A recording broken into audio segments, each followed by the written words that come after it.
Today, we've got more great news on the Pixel 8 and the Pixel 8 Pro, including some improvements to the camera. Let me know in the comments what you most want to see from the new Pixels. So first up, for anyone that doesn't want to wait for the new Pixel, Best Buy are still running some great deals on the Pixel 7 and the Pixel 7 Pro, and you can buy them unlocked or even locked to a network, and the deal is running until the end of the month. And of course, I've placed a link down in the description below for those of you that want to grab a bargain. Next up, we'll get the unfortunate news out of the way first. And Yogesh Brar advises that we're going to be seeing a $50 to $200 increase on all major smartphones this year, including the Pixel 8 series. Now, all phones have been grouped into this category, and Pixels generally aim for lower prices, so the good news is that I would expect the Pixel 8 series is at the bottom end of this.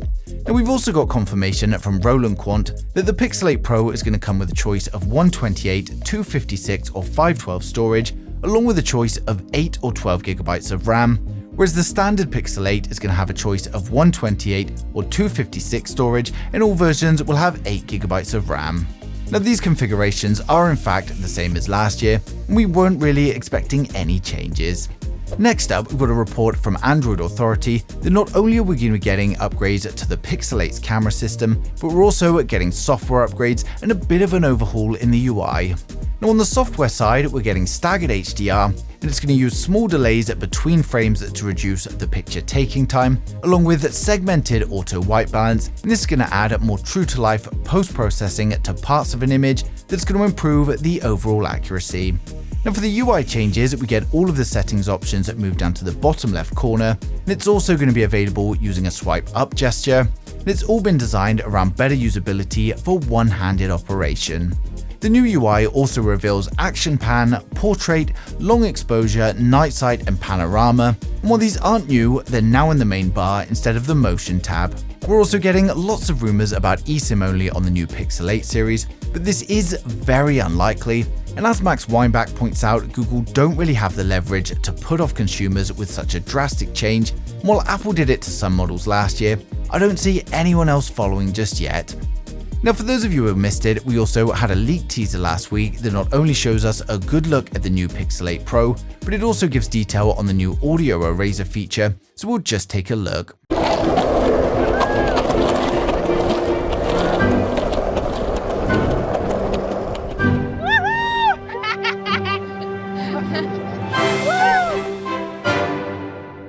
So you can see from the clip that the audio arrays seem to perform very well, and I'm excited to try out this new feature. While Google doesn't put the latest flagship chips in their phones, they do offer some incredible AI tools, and they just keep getting better and better.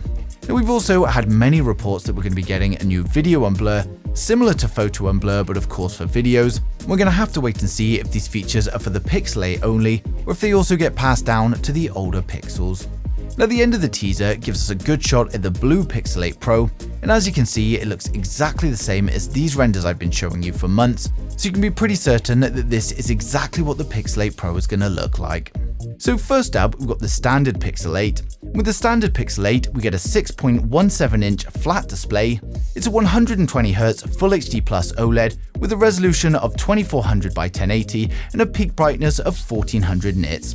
We get a 10.8 megapixel punch hole camera for the selfies, and then on the rear we've got a 50 megapixel Samsung GN2 for the primary camera and a 15 megapixel Sony IMX386 for the ultra wide.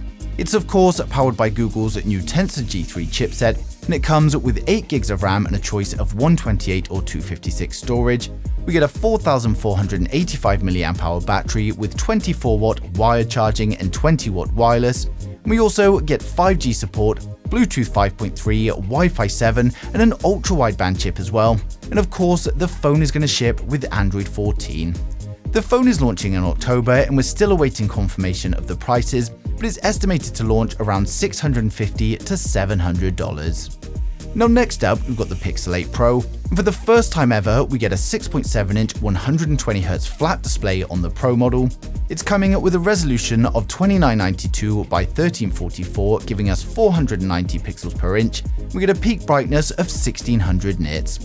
We get a 10.8 megapixel punch hole camera for the selfies, and then on the rear we get a 50 megapixel Samsung GN2 for the primary camera, a 64 megapixel Sony IMX787 for the ultra wide, then a 48 megapixel GM5 for the telephoto, and it's going to have 5 times optical zoom. It's of course powered by Google's new Tensor G3 chipset, and it comes with a choice of 8 or 12 GB of RAM, and then a choice of 128, 256 or 512 storage. We get a 4950 mAh battery with 27-watt fast wired charging, and then 23-watt wireless.